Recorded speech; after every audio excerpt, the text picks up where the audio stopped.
આવો માડી ધીમે ધીમે આવો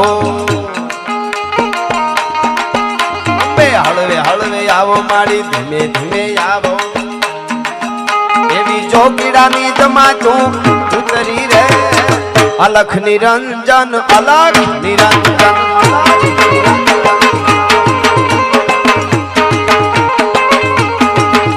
એવી ચોકીડાની જમા તું ઉતરી રે અલખ નિરંજન અલખ નિરંજન અલખ નિરંજન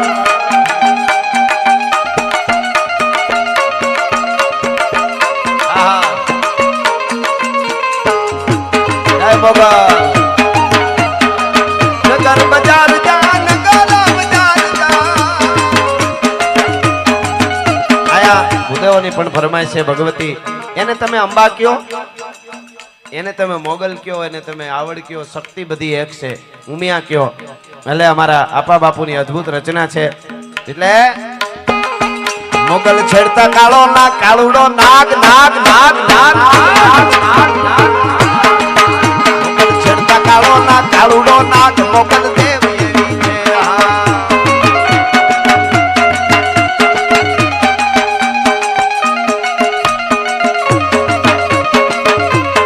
હા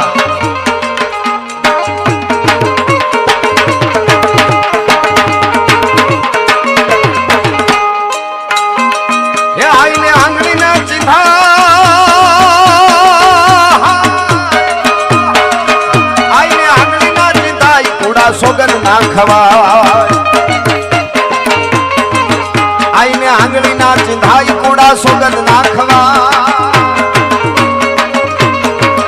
આઈને આંગળી ના ચિંધાઈ કુડા સોગન ના ખવાય ત્યારે રમવા આવે આઈ મને કાળ જેવી છે મોગલ છેડતા કાળો ના કાળુડો નાગ મોગલ દેવ એવી છે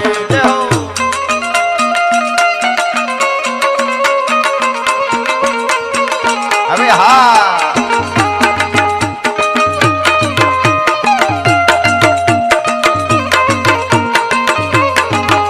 એવો હોનાની નગરી વાળો દેવ મારો દ્વારકા વાળો માધવ તારી મેળિયું માં બોલે જીણા મોર રાધે ગોવિંદા ગોવિંદા રાધે ગોવિંદા મને આ દ્વારકા વાળાની આપ એટલા બધા આમ તાલે બધા આનંદથી ભક્તિ ભાવમાં ડૂબી ગયા છો એટલે મને કહેવાનું મન થાય કે દ્વારકા વાળો કેવો છે દ્વારકાના દેવની વાત જ ન થાય તમને એક પ્રસંગ કહું જ્યારે મસવેદ કરવાનો હતો ને દ્રૌપદીજીને વરવા જવાનું હતું ત્યારે ભગવાન કૃષ્ણે અર્જુનને સમજાવ્યું બધું આપ જાણો છો કે આવી રીતે ત્રાજવામાં પગ રાખજે અને આવી રીતે ઊભો રહેજે અને આવી રીતે ઉપર માછલી ફરતી હશે એને પાણીમાં જોવાની બાણ ઉપર મારવાનું આંખ ઉપર વીંધવાની પણ જોવાનું પાણીમાં નિશાન પાણીમાં જોઈને લેવાનું બધું બહુ સમજાયું ત્યારે અર્જુને એમ કીધું ભગવાન કૃષ્ણને કે આ બધું મારે કરવાનું તો તમે ભગવાન શું કામ ના એમ તમે શું કરો અને એટલે ભગવાને શું કીધું તારાથી નહીં થાય અર્જુન હું કરીશ સાંભળજો હવે અર્જુન કે મારાથી બધું થાય હું અર્જુન છું શું ન થાય ભગવાન કૃષ્ણ કે પાણીને સ્થિર હું કરી દઈશ ઈ તારી તાકાત નથી આ હા હા હા આ દ્વારકા વાળો છે કારણ કે પાણી હલતું હોય તો આંખ કેમ દેખાય હવે આપણે કુટુંબમાં પરિવારમાં ઘરમાં ઘણીવાર એવું લાગે ને જ્યારે કે હવે બધું બગડતું જાય છે બધા હામાં બોલવામાં તો જરીક દ્વારકા વાળાને કહી દેજો કે હવે પાણીને સ્થિર કરી દે અને ન કરી દે તો દ્વારકા વાળો ન કહેવાય ભલા માણસ ઈ આપણો બાપ છે ઈ દ્વારકાધીશ છે એટલે હોનાની નગરી વાળો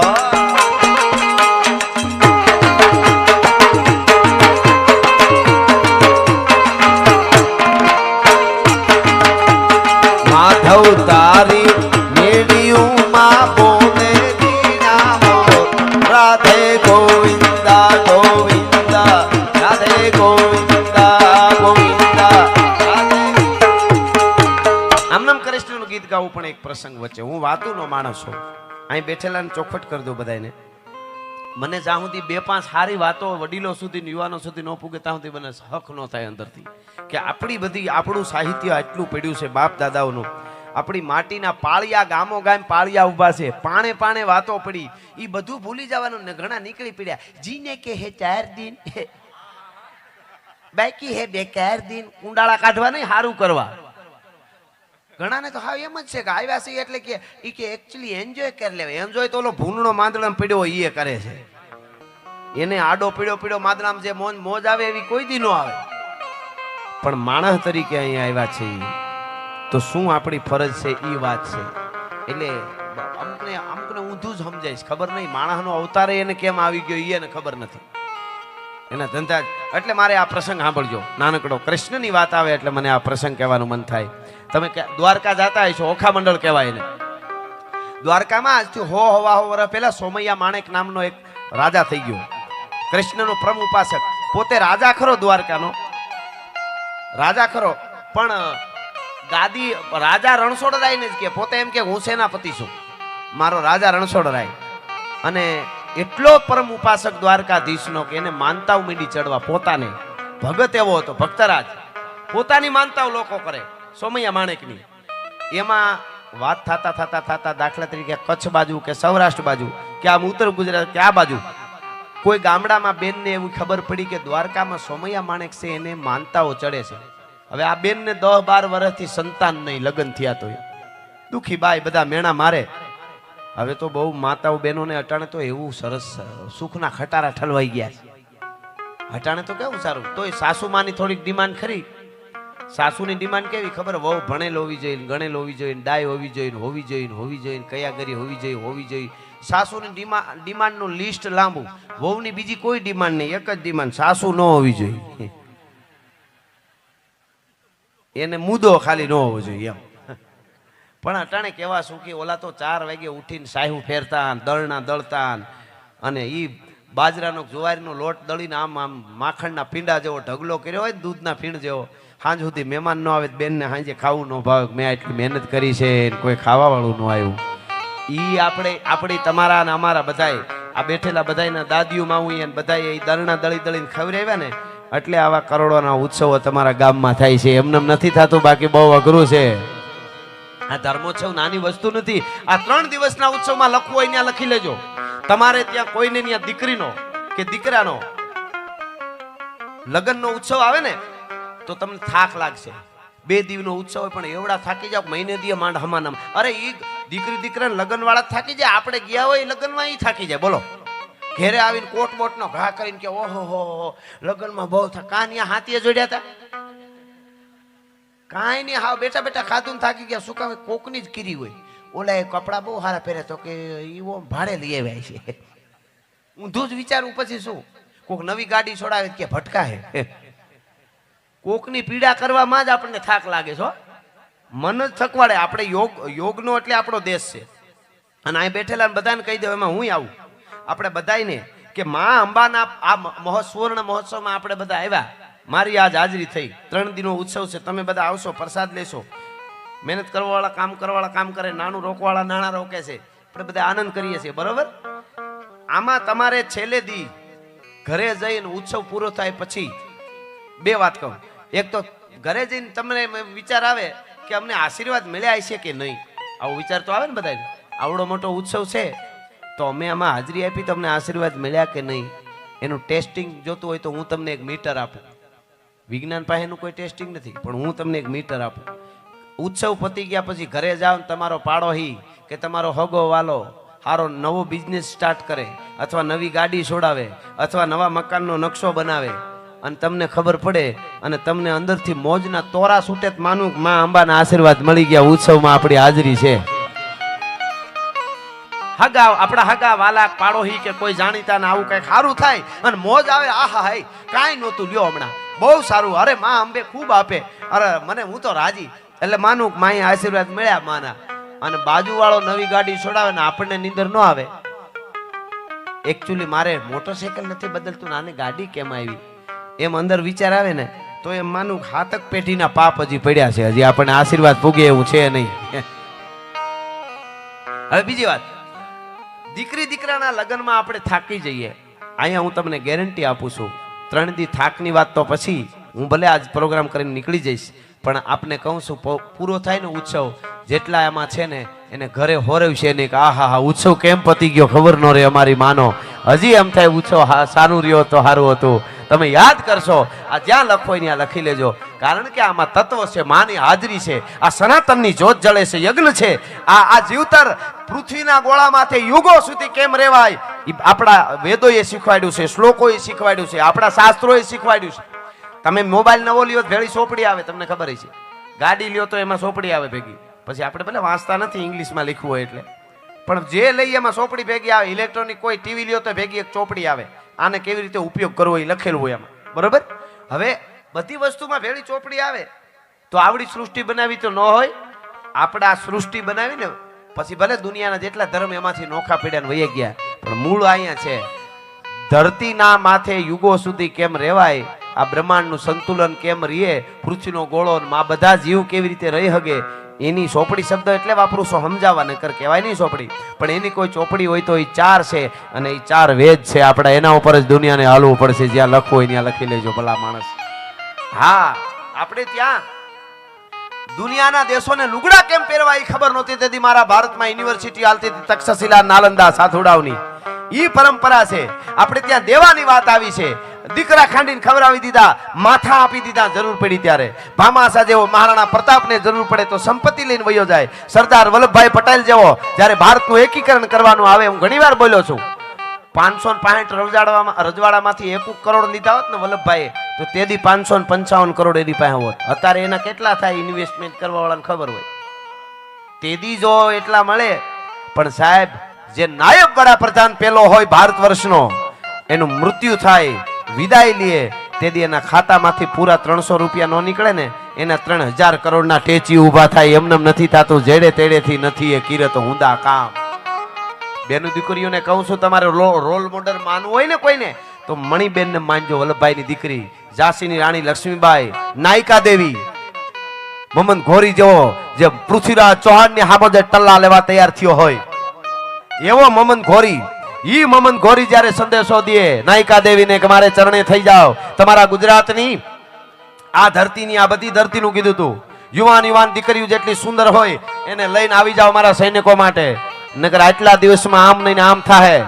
અને આબુના પહાડોની માલિકો વચ્ચે સેના પડી હતી, હજારોની સેના, ટાણે ટાણે અડધા બકરા ખાવા વાળા, બંબલા ભરીને દારૂ પીવા વાળા, અરબસ્તાની ઘોડાઓની માથે હમસ્યો ખૂને પાડા જેવા કાંધ વાળા સેના. અને તેદી પોતાનો પતિ નહોતો, કુંવર તો બહુ નાનો હતો, અને તેદી એને સંદેશો દીધો હતો કે હારી હારી દીકરીઓ તમને ગુજરાતમાંથી ગોતીને દેવા હું આવીશ ભેટ, પણ થોડોક સમય આપો, આટલા મહિનાનો, અમુક મહિનાનો. અને સમય લીધો અને નાયિકા દેવીએ સેના તૈયાર કરી. તેદી બેઠેલી અહીં દીકરીઓ બેનું કહું, 15 વર્ષની દીકરીઓ હાથમાં તરવારી લઈને કહેતી હતી કે ઘોરી આવ્યો છે એની ઈચ્છાથી દિશા નક્કી કરીને આવ્યો દિશા, પણ જાવા ટાણે એની દિશા જો ફેરવી દઈ તો માનજો કે હિન્દુસ્તાન ગુજરાતની દીકરીઓ છે. ભલા માણસ, યુવાનો તો છે જ, પણ આ દેશની દીકરીઓ કેવી હોય મારે એ કેવું છે. તમે ઈ જીવશો એટલે તમારી કથાઓ લખાય. પેલાની દીકરીઓ લખાય, હવે કેમ ન લખાય? પણ તાકાત મા બાપ કોણ, મારો બાપ કોણ, મારી માં કોણ, એ ખાલી એટલું તમને યાદ રહી જાય ને. અને પછી નાયિકા દેવી, આપને ખબર છે શું એની દિશા કરી હતી, કેવી રીતે એને સેનાને ચારે બાજુ એના ઉપર વાર્તા થઈ કે. પણ મારે કેવું છે કે માવડિયું, યુવાધન, આ વાર્તાઓ સાંભળજો. અને હું કાયમ કહું છું કે અમને આવી કથાઓ સાંભળે ત્યાં સુધી પ્રોગ્રામ કરવા છે, બાકી ભેહું સારતા આવડે છે. હા, કારણ કે અદ્ભુત આપણી પરંપરા. એટલે હું આ ભક્તિની વાત તમને કરતો હતો. હવે ઈ સોમૈયા માણેક બહુ પ્રતાપી ભક્તરાજ, દ્વારકાધીશના પોતે રાજા, એમાં કોક દૂરની બેને માનતા કરતી હતી કે હું મારે ત્યાં દીકરો આવે તો માનતા ચડાવીશ. 11 મહિને દૂધના ફીણ જેવો દીકરો જન્મો. બાઈ રાજી થઈ, પોતાના પતિને કીધું, વાત કરી કે આમને નામ માનતા છે મારે. હવે માનતા એવી હતી, સોમૈયા માણેકના કપાળમાં 100 નાળિયેર ફોડવા.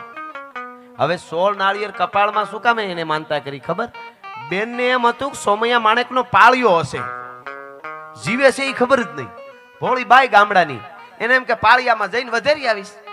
દ્વારકા જઈને ગાડું ભર્યું નાળિયેરનું, 100 નાળિયેરનું, સોતલા ઉતારીને પોતાનો પતિ લીધા હારે ગાડા ખેડું. પોતાનો પતિ ગાડું હાલતું થયું, દ્વારકા આવ્યું. સાંભળજો, દ્વારકા આવ્યું ગાડું. દ્વારકાની બજારમાં પૂછતા આવે, સોમૈયા માણેકનો પાળિયો ક્યાં છે? એટલે કોકે કીધું પાળિયો?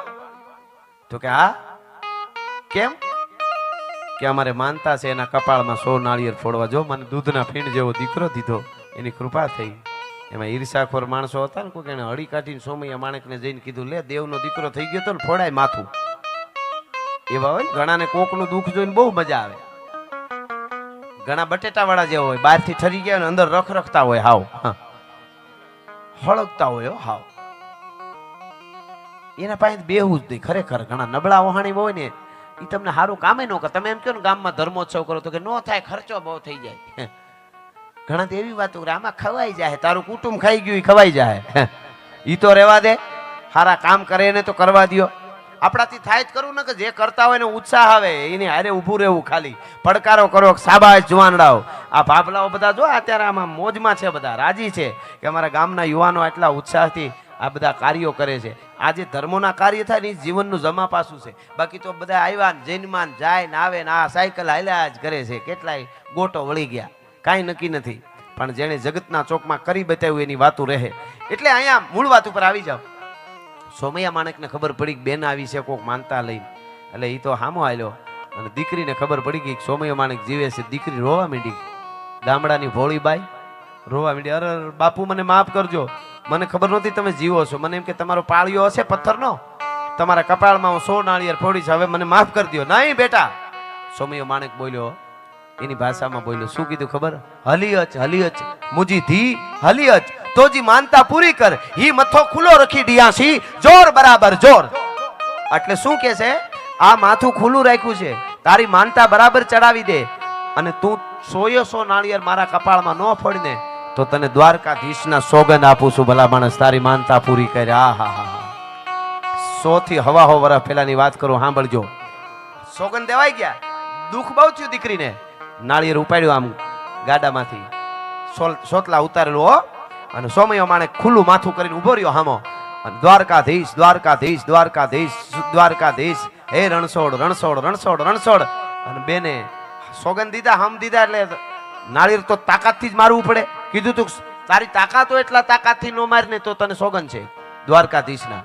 આમ નાળિયેર લઈ આંખ બંધ કરીને બાએ ઘા કર્યો, આમ ગામ કરતું નાળિયેર વસ્તુ. મિત્રો એ નાળિયેર આવે, સોમૈયા માણેકના કપાળથી એક વેચ છેટું નાળિયેર રહ્યું, ધાડ કરતા 2 ભાગ થઈ ગયા. નાળિયેર ફાટી ગયો, પાણીનો ફુવારો ઉડ્યો ભાઈઓ.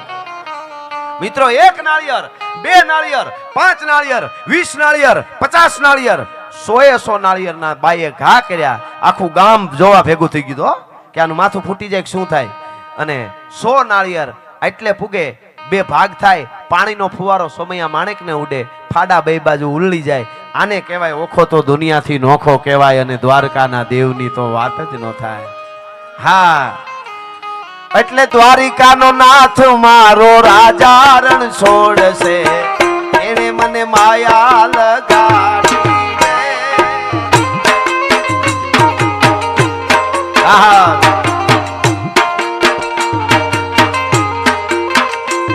અરે દ્વારિકાનો નાથ મારો રાજા રણછોડ છે, એને મને માયા માયા